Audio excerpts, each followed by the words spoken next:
equestrian friends, it's me, Lisa, the Budget Equestrian. Welcome back to another video. And today I wanted to share with you what it took for us to redo our paddock. So if you're looking for a video showing you how to make paddocks, you have come to the right video.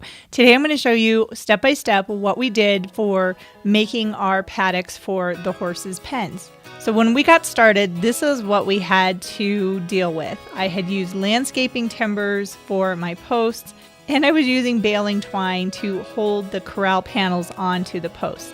So the first thing I did was buy the wood that I was going to need, and these are 4 by 6 by 8 foot long timbers. They were around $12 a piece, and I needed 9 of them. I needed to make sure that I had gloves, because this was going to be a really big project and it's a good idea to have some nice heavy-duty gloves.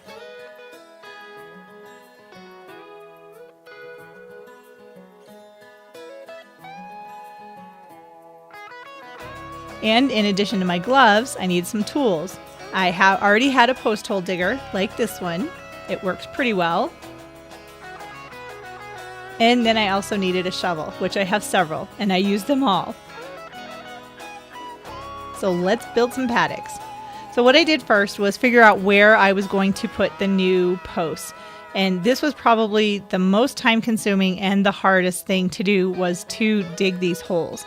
And I moved the paddocks over a little bit, so I was actually able to leave my horses in their pens eating their breakfast while I got started on this project, which meant a lot of digging. And once the hole got pretty deep, probably about 3 feet deep, then I went ahead and switched over to the post hole digger.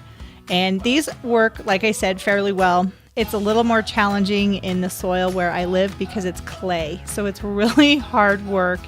And digging a hole that's about 4.5 feet deep, it was not easy. It was definitely hard work, but in the end, it's really worth it.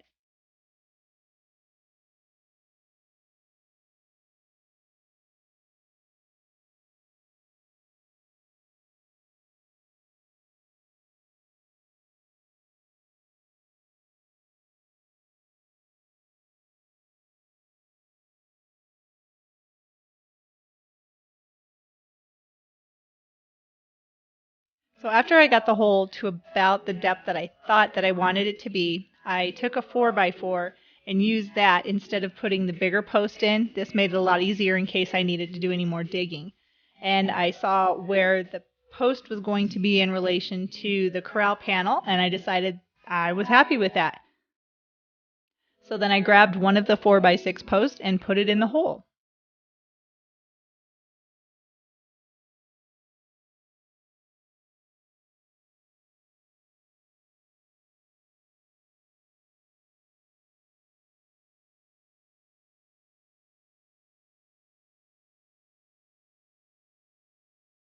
That is just about perfect. Now all I have to do is fill in the dirt. So I did fill in the hole about halfway with dirt. Then I have this tamper, which helps to compact the soil, and I tamped that down to really make sure that the post was secure in the ground. And then I just put the rest of the dirt back into the hole.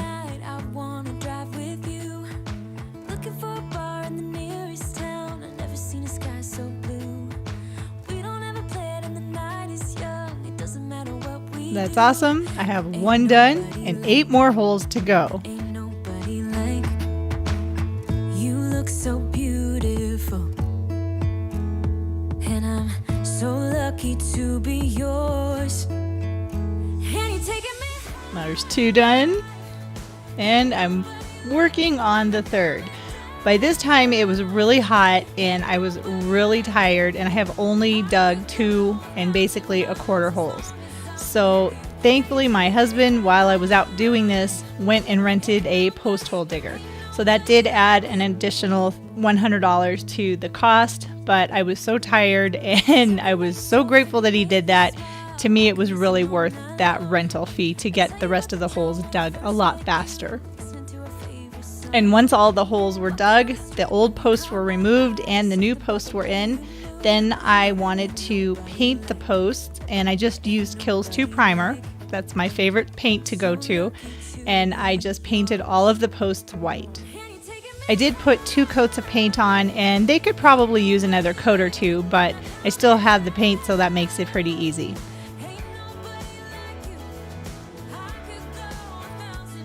And while I was painting, my husband was helping me by putting the new gates on.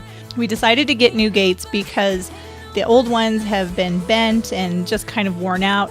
These gates are really sturdy and really heavy duty and will be able to withstand the horses pushing on them.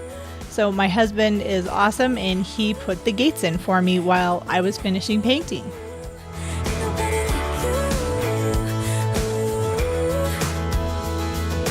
Jump into the car on a Friday night, I wanna drive with you.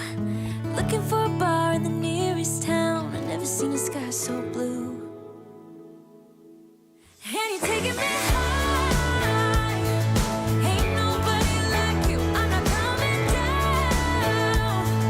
Ain't nobody like you, I could go 1,000 miles as long as I'm with you. Yeah, you're taking me high, ain't nobody like you. Ain't nobody like you.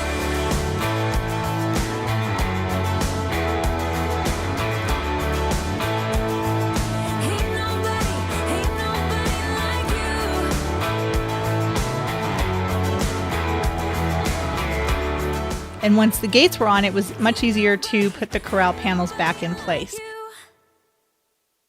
So we started with the front panels. I found some fasteners on Amazon that allowed me to connect the corral panels to the posts. And I will leave a link down below just in case you guys were curious and wanted to do something like this. The hardware cost about $40 for both pens. And these are the pens all complete. The new gates, the new posts, the corral panels are attached to the posts, not using twine. I'm so happy with how these turned out, and I think it looks 100% better than what it did before we got started.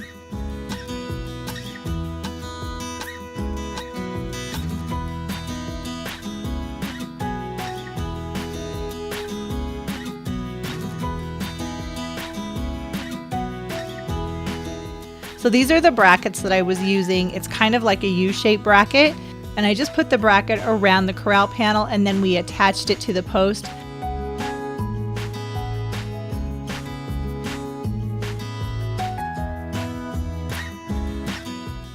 Hopefully you found this helpful, and if you are getting ready to build your own paddocks for your barn, I wish you the best of luck. And you never know, I might have some other videos that might help you out along the way. So go ahead and subscribe to my channel so you can watch all my other horse-related videos showing you how to make the most of the time that you have with your horse. Thanks for watching.